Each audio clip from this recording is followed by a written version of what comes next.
Chandrayaan 3 mission तो सफल हो गया। चांद पर कदम रखने के बाद लैंडर विक्रम और रोवर प्रज्ञान ने अपना काम भी शुरू कर दिया है। रोवर लैंडर से बाहर निकल चुका है और चांद की सतह पर उसने चहलकदमी भी शुरू कर दी है। रोवर 1 चंद्र दिवस, जो कि धरती के 14 दिनों के बराबर है, तक काम करेगा। वहां का डेटा कलेक्ट करेगा और उसे लैंडर तक पहुंचाएगा।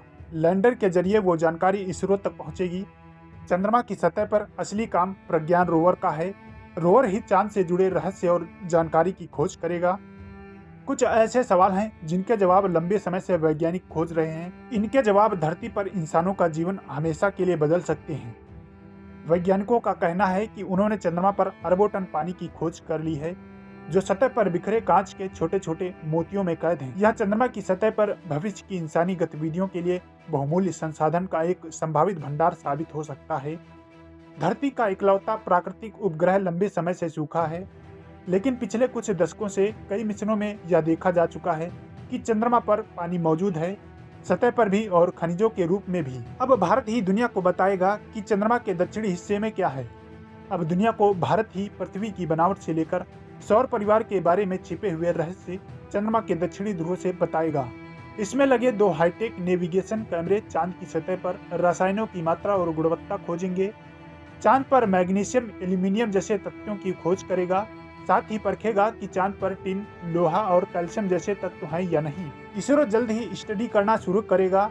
खुलासे में बताएगा कि उसे चांद के साउथ पोल की मिट्टी में आखिर क्या मिला है। दरअसल अक्टूबर 2009 को नासा के द्वारा चांद पर एक लूनर मिशन भेजा गया था, जिसका नाम था एलक्रास, जिसमें एक बूस्टर रॉकेट को फायर किया गया था चंद्रमा की सतह पर, ताकि एक बड़ा गड्ढा हो सके। इसके बाद उसकी रीडिंग की गई तो सब हैरान रह गए। उसके अंदर अमोनिया, सोडियम, हाइड्रोजन के डिसेस मिले। यह सब भी बहुत जरूरी चीज़ें हैं, लेकिन सबसे अहम जानकारी मिली स्पेक्ट्रोमीटर की रीडिंग में। तो उसमें खनिज, क्रूड ऑयल, मिनरल्स के स्मॉल ड्रेटस मिले। स्मॉल ड्रेसेस बहुतायत में होने की संभावना जताई गई। अगर रोवर प्रज्ञान ने यह जानकारी हमें दे दी कि वहाँ पर बहुत सारे खनिज भंडार हैं, तो हम मालामाल हो सकते हैं। इस तरह 14 दिनों तक इसरो को चांद की जानकारी प्रज्ञान और विक्रम के जरिए मिलती रहेगी।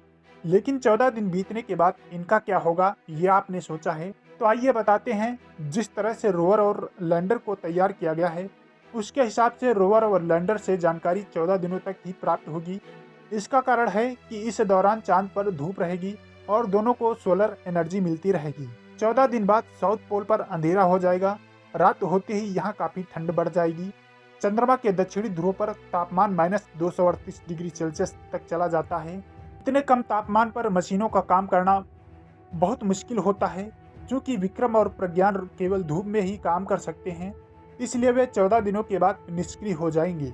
हालांकि इसरो वैज्ञानिकों ने चंद्रमा पर फिर से सूरज उगने पर विक्रम और प्रज्ञान के काम करने की संभावना से इनकार नहीं किया। अगर ऐसा होता है तो यह चंद्र मिशन के लिए एक बोनस की तरह से होगा। चंद्र मिशन में काम को पूरा करने के बाद बेशक लैंडर विक्रम और रोवर प्रज्ञान निष्क्रिय हो जाएंगे, लेकिन इनकी वापस धरती पर लौटने की कोई संभावना नहीं है। यह निष्क्रिय होकर चंद्रमा पर ही बने रहेंगे। तो दोस्तों, उम्मीद है आपको ये छोटी मोटी जानकारी अच्छी लगी होगी, और अगर वीडियो पसंद आई तो वीडियो को लाइक जरूर करें।